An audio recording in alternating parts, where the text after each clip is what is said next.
मदनपुर गांव में आदित्य और मोहन नाम के दो दोस्त रहते थे। दोनों गांव में एक सेठ की मिठाई की दुकान पर काम किया करते थे। उन्हें सेठ के पास हलवाई का काम करते करते काफी समय हो चुका था।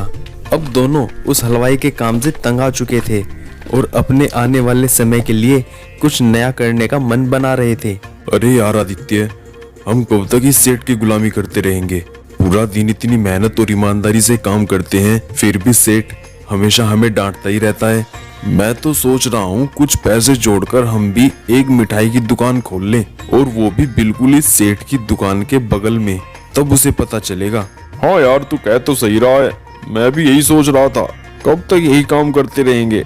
ऐसा चलने वाला नहीं है। दोनों दोस्त काम छोड़कर आपस में बात कर ही रहे थे कि सेठ चुपके से उन दोनों की बातें सुन लेता है और उनसे कहता है, तुम दोनों फिर से गप्पे लड़ाने लगे। मैंने सब सुन लिया है। बड़े बड़े सपने देखे जा रहे हैं, मुझे चूना लगाने का प्लान बना रहे हो। एक तो मैंने तुम दोनों को काम दिया है, ऊपर से मुझे ही बर्बाद करने की कोशिश की जा रही है। चलो निकलो यहाँ से, निकम्मे कहीं के। दोनों की बात सुनने के बाद सेठ दोनों को धक्के मारकर अपनी दुकान से निकाल देता है। दोनों घर पहुंचकर सोच में लग जाते हैं कि अब क्या किया जाए। अब एक ही तो काम था हमारे पास, वो भी चला गया। अब हमारे पास कोई काम भी नहीं है। अब क्या करें? जो पैसे थे वो भी अब नहीं रहे। अब क्या होगा भाई? अरे यार तू चिंता मत कर, कुछ ना कुछ हो जाएगा। वो बात कर ही रहे थे कि बाहर से किसी साधु की आवाज सुनाई देती है। अरे कोई कुछ खाने को दे दो, कोई दान दे दो, कुछ पैसे दे दो। मिल गया काम। आदित्य देख उस साधु की तरफ, पता है ये लोग कितना कमाते हैं। इनकी कमाई का कोई हिसाब नहीं है भाई। ये क्या बोले जा रहा है भाई? मैं सच कह रहा हूँ। वैसे भी अब हमें कोई काम मिलने वाला तो है नहीं, क्यों ना हम साधु ही बन जाएं। यहाँ से दूर किसी गांव में जाकर लोगों को बेवकूफ बनाएंगे और मजे लेंगे, और फिर धन लेकर भाग जाएंगे। इन्हें कोई खतरा तो नहीं है? अगर किसी को पता चल गया तो क्या होगा? अरे किसी को कोई शक नहीं होगा, इसलिए तो यहाँ से दूर जा रहे हैं। हे भगवान, अब तू ही रक्षा कर। जय श्री राम। ये क्या कर रहे हो? माँ ने कहा था जब भी खतरा महसूस हो तो एक बार ऊपर वाले का नाम याद कर लेना, सारी समस्या का समाधान अपने आप हो जाएगा।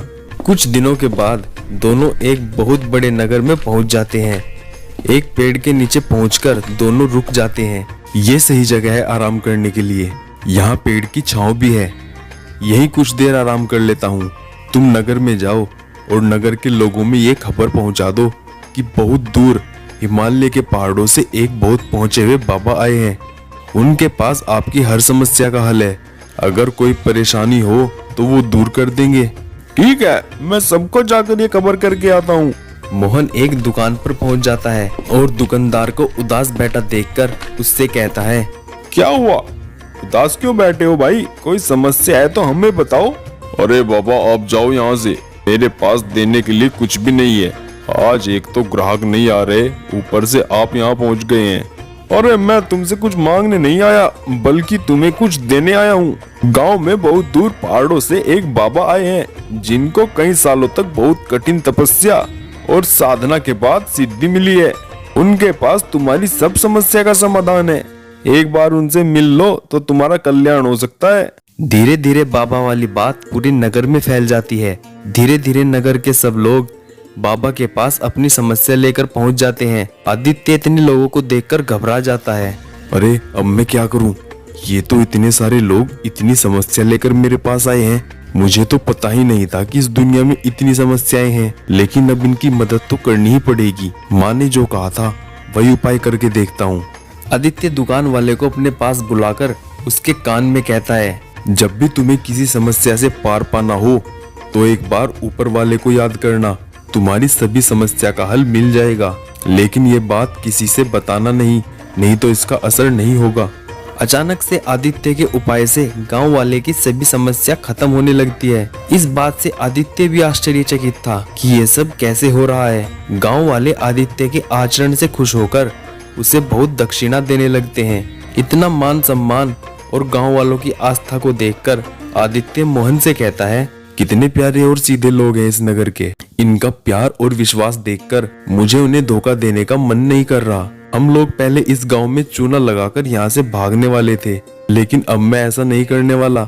मैं इन लोगों को धोखा नहीं दे सकता। इन लोगों ने हमारे ऊपर भरोसा किया है, पहली बार हमारे ऊपर किसी ने भरोसा किया है। वैसे भी एक ब्राह्मण को दयालु और निस्वार्थ भाव से सबकी सेवा करनी चाहिए। हमने आज तक सब गलत काम किए हैं, कम से कम ये एक काम तो सही कर ले।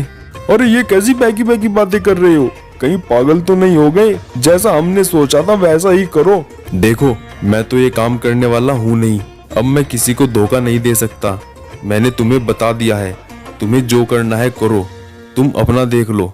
मोहन वहाँ से चला जाता है और सोचता है, क्यों ना नगर वालों से आदित्य के नाम पर कुछ धन ले लूं। मेरा क्या बिगड़ेगा, मैं तो यहाँ से भाग जाऊंगा। फंसेगा बेचारा आदित्यनाथ। मोहन दुकान वाले के पास पहुँच जाता है और उससे कहता है, अरे सुनो, आदित्यनाथ बाबा ने कुछ दक्षिणा के लिए कहा है। उन्होंने तुम्हारी इतनी मदद की, तुम्हें उन्हें कुछ तो देना चाहिए। हाँ हाँ, क्यों नहीं। बाबा ने हमारी इतनी मदद की है तो उनके सामने धन क्या चीज है। इसी तरह धीरे धीरे मोहन सभी लोगों से दक्षिणा लेकर बहुत सारे पैसे इकट्ठे कर लेता है और एक जगह रुककर सोचने लगता है। काफी पैसा इकट्ठा हो गया है, चलो अब यहाँ से रफू चक्कर होने का वक्त आ गया है। मरने दो आदित्य को। अकेला मोहन सारा पैसा लेकर अपने गांव की तरफ निकल पड़ता है। काफी दूर चलने के बाद वो आराम करने के लिए एक पेड़ के नीचे बैठ जाता है। थोड़ी देर बाद कुछ गुंडे उसके पास पहुंच जाते हैं और मोहन से कहते हैं, चुपचाप जो कुछ है हमारे हवाले कर दे, नहीं तो जान से जाएगा पंडित। मोहन बहुत डर जाता है। तभी उसे आदित्य की एक बात याद आती है। माँ ने कहा था, जब भी खतरा महसूस हो तो एक बार ऊपर वाले का नाम याद कर लेना। और उस बात को याद करके वो भगवान से अपनी रक्षा के लिए गुहार लगाता है। हे भगवान, मेरी रक्षा कर भगवान, मेरी रक्षा कर, मुझे बचा ले भगवान। तभी पुलिस की गाड़ी का सायरन सुनाई देता है। बहुत किस्मत वाला है तू पंडित जो बच गया, नहीं तो आज जान से जाता। और गुंडे वहाँ से भाग जाते हैं। मोहन मन ही मन भगवान को धन्यवाद देता है। हे भगवान, तेरा बहुत बहुत धन्यवाद भगवान। अब मोहन का मन बदल जाता है और वो सीधा आदित्य के पास जाता है और कहता है, मुझे माफ कर दे मेरे दोस्त, मैं लालच में आ गया था।